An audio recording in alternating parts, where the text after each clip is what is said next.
back students to AIB Education and Study with Anas sir.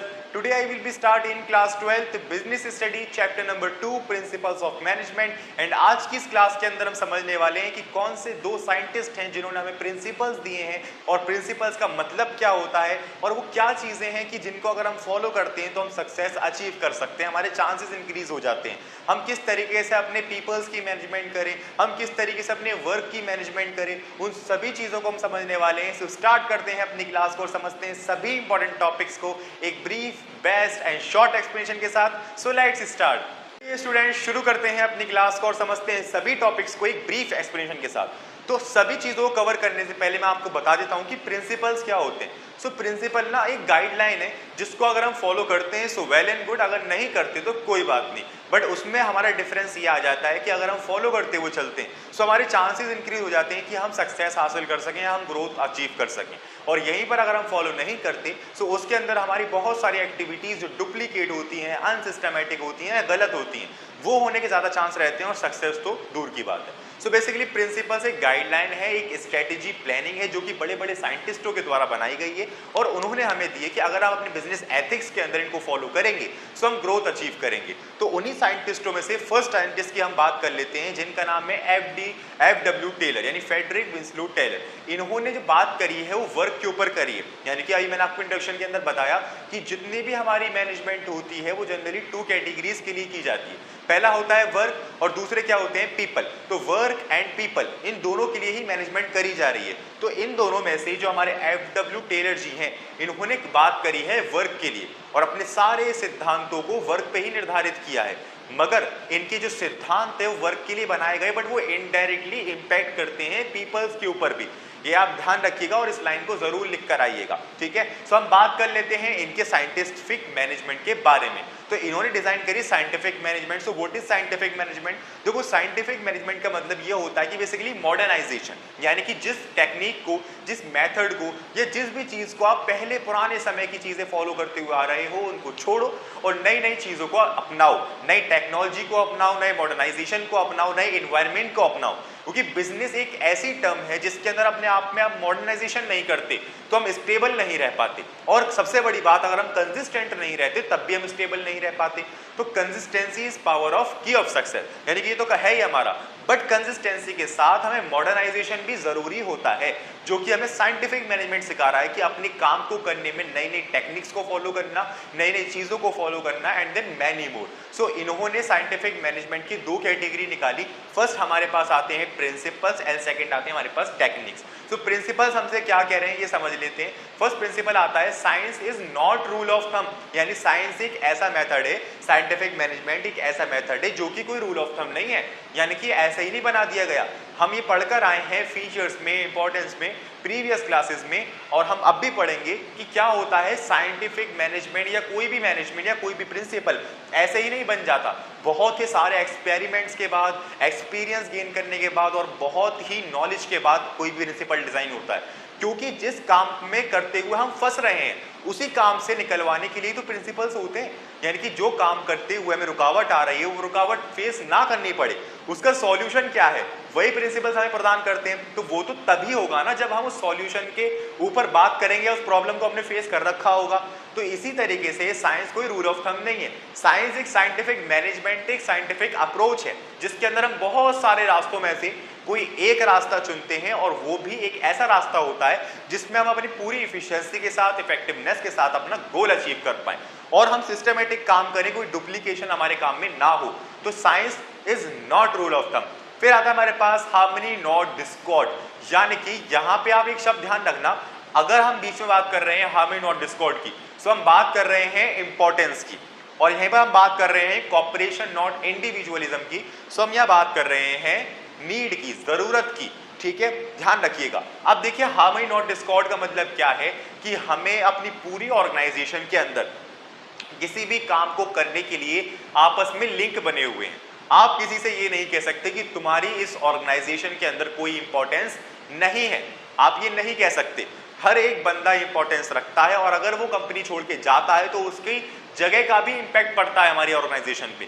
अगर वो नहीं पड़ता तो छोटे से छोटी जब जॉब खाली होती है तो उसे भरने की कोशिश क्यों की जाती है? वो इसीलिए तो की जाती है क्योंकि वो भी कहीं ना कहीं अहमियत रखता है उस ऑर्गेनाइजेशन में। सो ऑर्गेनाइजेशन के अंदर सभी की इंपॉर्टेंस है और सभी की इंपॉर्टेंस बहुत ऊंचे लेवल की है, तभी हमारी ओवरऑल सक्सेसफुल ऑर्गेनाइजेशन रन करती है। यही हम बात करते हैं कॉपरेशन और इंडिविजुअलिज्म की। हमें एक दूसरे की जरूरत भी है, जब इंपॉर्टेंस है तो हमें एक दूसरे की नीड भी है। जब नीड नहीं होगी तो बेसिकली हमारा काम आगे कैसे बढ़ेगा। भाई हम खुद टीचर्स की बात करें तो कोई भी एक पर्टिकुलर पर्सन दुनिया की सारी किताब तो नहीं पढ़ा सकता।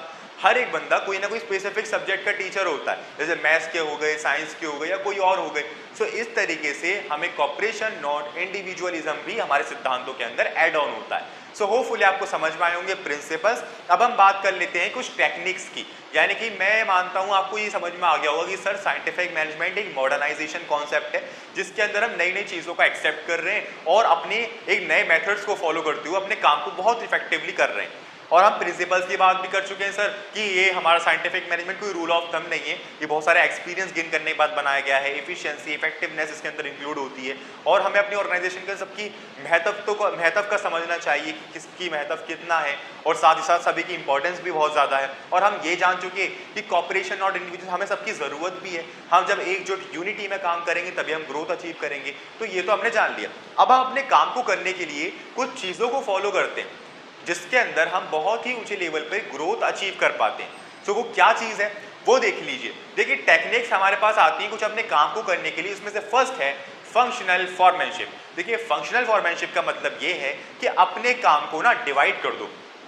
अब वो डिवाइड क्या है, यानी अपने वर्क को डिवाइड कर दो।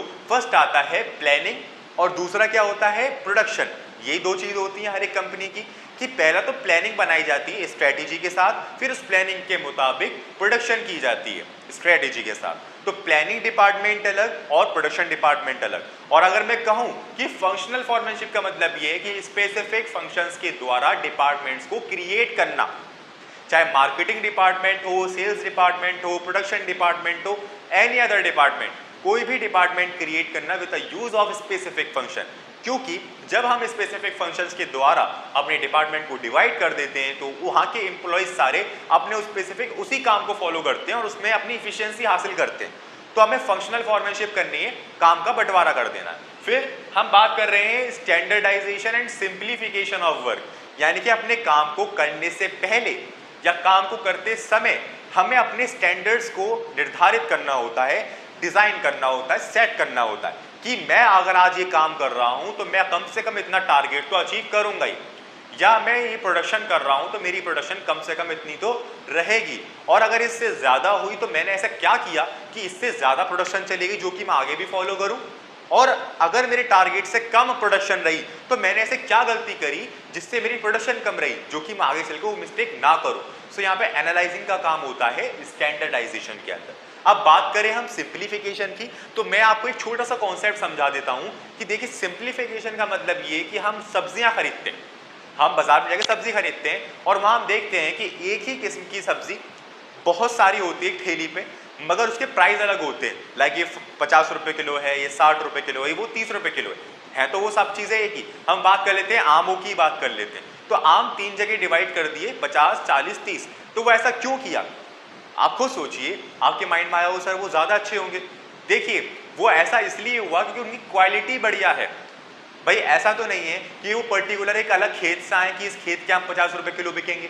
वो आए तो सब एक ही खेत से हैं, उनकी क्वालिटी के मुताबिक, उनके फीचर्स के मुताबिक, इंपॉर्टेंस के मुताबिक एंड लिमिटेशंस के मुताबिक उनको डिवाइड कर देना और उनको डिवीजन के साथ उनकी एक तरह से वैल्यू तय करना, ये हमारा बिजनेस होता है।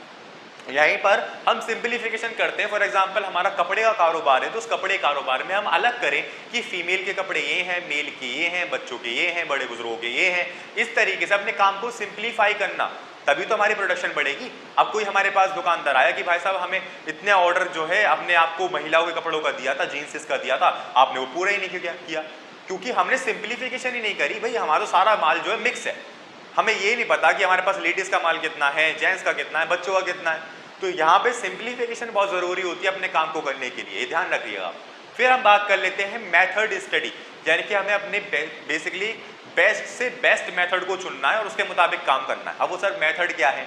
देखिए मेथड ये होता है कि आप ये समझ लो कि कोई भी काम करने को तरीका, कोई भी काम करने का तरीका एज अ डिसिप्लिन, यानी किसी भी काम को करने के आप जो तरीके ढूंढ रहे हो, उन किसी तरीके में से एक तरीके को चुनना और उसी पर डिसिप्लिन के साथ काम करना। ये नहीं आपने आज एक मेथड चुन लिया, अगले दिन आप किसी और मेथड से काम कर रहे हो, ये नहीं।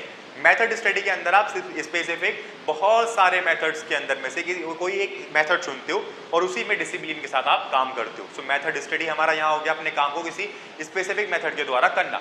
बात कर लेते हैं मोशन स्टडी की। हमें अपने मोशंस को, हमें अपने काम करने के तरीकों को पहले से ही डिजाइन कर लेना है।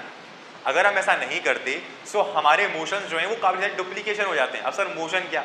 देखिए मोशन का मतलब ये है कि हम मान लो कोई काम कर रहे हैं, हमें अपना ट्रक जो है लोड करवा के कहीं आगरा देकर आना है, ठीक है। सो वो आगरा जब जाएगा ट्रक, सो वो किस तरीके से, किस रास्ते से, कैसे जाएगा, कहाँ कहाँ पेट्रोल पंप आएंगे, कहाँ पेट्रोल भरवाना है, कितने लोग साथ जाएंगे, ये होता है मोशन। अब ये नहीं आपने ट्रक तो लोड करवा दिया, आपको ये नहीं पता कि कौन जाएगा साथ में, ये ट्रक कौन से रास्ते से जाएगा, तो उसमें आपको नुकसान होने के चांस रहते हैं। हम पहले से अपने मोशंस को डिजाइन करें। फिर टाइम स्टडी। देखिए टाइम एक ऐसी चीज है जो कि बहुत ही ज्यादा इंपॉर्टेंस रखती है किसी भी काम को करने में, चाहे वो बिजनेस एक्टिविटी हो and as well as non business activity हो, नो मैटर। वो टाइम स्टडी कैसे स्टडी है, किसी भी काम को करने में बहुत ज्यादा भी टाइम नहीं लगना चाहिए और कम टाइम लगे तो अच्छा, ये साइड सी बात है, बट ज्यादा टाइम ना लगे, सफिशिएंट टाइम तो लगे किसी भी काम को करने में, बट उससे ज्यादा टाइम लग रहा है तो आप खतरे में हैं। जैसे मान लीजिए मैंने किसी कंपनी को ऑर्डर दिया और मैंने कहा भैया आपको ना ये मेरा ऑर्डर 10 दिन के अंदर पूरा करना है, उस कंपनी ने लगा दिए 20 दिन। तो हो सकता है उससे डील कर भी लूँ, मगर मैं आगे से डील करूंगा उससे नहीं, क्योंकि मैं जान गया कि ये अपने ऑर्डर पे कायम ही नहीं रहती, ये उसने इतने सारे दिन डिले कर दिए, मेरा नुकसान हो गया, मुझे आगे एक्सपोर्ट करना था माल। सो ओवरऑल बहुत सारे हमारे इसी तरीके से लिमिटेशंस निकल जाती हैं अगर हम टाइम स्टडी को फॉलो नहीं करते। सेम आता है हमारे पास फैटिग्यू स्टडी। देखो फैटिग्यू स्टडी का मतलब क्या होता है, किसी भी काम को करने में आप दिन भर लगातार तो काम नहीं कर सकते, हर 5 मिनट का आप कम से कम 5 मिनट का बता रहा हूँ गैप तो चाहिए, कोई चाय पीने के लिए, खाना खाने के लिए, या रिलैक्स करने के लिए, या फोन ही देखने के लिए रिलैक्स चाहिए नहीं चाहिए। तो वो जो रिलैक्स का टाइम है वो अपने सफिशिएंट टाइम से ज्यादा ना हो। अगर वो अपने सफिशिएंट टाइम से ज्यादा हो गया तो आपका उसका जो इम्पैक्ट है वो आपको और कई सारे कामों पे देखने को मिलेगा। जैसे कि आपने ये सोचा था कि यार 3 घंटे पढ़ाई करूंगा और 3 घंटे बाद ना आधे घंटे का रेस्ट लूंगा, उसके अंदर फोन देखूंगा, है ना, फिर पढ़ाई करने लग जाऊंगा। तो वो आधे घंटे का फोन जो आपने देखा वो कब 1 घंटे और 2 घंटे में तब्दील हो गया आपको पता ही नहीं चला। अब आप खुद सोचो कि जो आपने 3 घंटे बाद पढ़ाई करने का प्लान बनाया था उसमें से कितने घंटे बच गए, 1 घंटा बच गया, और आपका माइंड भी खराब हो गया। ज्यादा फोन देखने से माइंड की जो एफिशिएंसी होती है वो भी कम हो जाती है। तो इस तरीके से हम जब फैटिग्यू स्टडी यानी कि अपने रिलैक्स पॉइंट के टाइम को अपने सीमित समय से ज्यादा बढ़ा देते हैं तो हमें और कामों पे देखने को असर मिलता है उसका। तो फैटिग्यू स्टडी एक सफिशिएंट टाइम की होनी चाहिए। सो फाइनली अब हम बढ़ चुके हैं डिफरेंशियल पीस बेस्ड सिस्टम। तो किसी भी काम को करने के बाद जब हमें एक तरह से तारीफ सुनने को मिलती है अपनी, हम मोटिवेट हो जाते हैं, या फिर वो तारीफ पैसों के बदले होती है। जैसे कि एम्प्लॉयज होते हैं, एम्प्लॉय हमारे लिए पूरे साल काम कर रहे हैं, जब हम उनके महीने पे पैसे देते हैं, सो अगर हम उनमें 50-100 रुपये एड ऑन करके दे देंगे उनकी इफिशियंसी के मुताबिक, उनके काम करने के तरीके के मुताबिक, तो वो मोटिवेट नहीं होंगे कि यार हाँ यार बॉस को जो है मेरी बेसिकली अच्छाइयों का पता लगा, मेरे काम करने का तरीका पता लगा उन्हें कि मैं किस तरीके से काम करता हूँ। सो यहाँ पे हम ये सीखते हैं कि अपने एम्प्लॉयज को इतना मोटिवेट करना for a compensation level, compensation के साथ उनको मोटिवेट करना ताकि वो आगे से और भी इफिशियंसी के साथ और अपने स्टैंडर्ड्स को फॉलो करते हुए काम करें। सो ये था स्टूडेंट्स ओवरऑल आपके एफडी टेलर जी की बात, जो कि हमने समझे अपने प्रिंसिपल्स, हमने जाने टेक्निक्स और हमने जाना साइंटिफिक मैनेजमेंट का मतलब। सो होपफुली आपको समझ में आया होगा और सारे डाउट्स आपके क्लियर हुए होंगे। फाइनली स्टूडेंट्स हमारे इस टॉपिक को फिनिश कर दिया है और होपफुली आपको समझ में भी आया होगा। मैंने अपनी पूरी कोशिश करी कि इतने बड़े टॉपिक को आपको एक शॉर्ट एक्सप्लेनेशन में समझाने की, और आपको समझ में भी आया होगा। बट फिर भी किसी भी टॉपिक में आपको कोई डाउट रह गया हो आप मुझे जरूर बताइएगा, मैं उसी दिन वो कंप्लीट करने की पूरी कोशिश करूंगा। एंड अदरवाइज आपको किसी भी टॉपिक के या किसी भी चैप्टर के नोट्स चाहिए तो वो भी आप कमेंट सेक्शन के अंदर बता सकते हैं, एंड देन इंस्टाग्राम पर भी आप मैसेज कर सकते हैं, मैं उन नोट्स को आपको जरूर प्रोवाइड करवाऊंगा। सो मिलते हैं नेक्स्ट क्लास के अंदर, और नेक्स्ट क्लास के अंदर हम समझेंगे हेनरी फ्योल जी के बारे में और उनको भी, उनके सारे प्रिंसिपल्स को सबको फिनिश आउट कर देंगे। Thank you.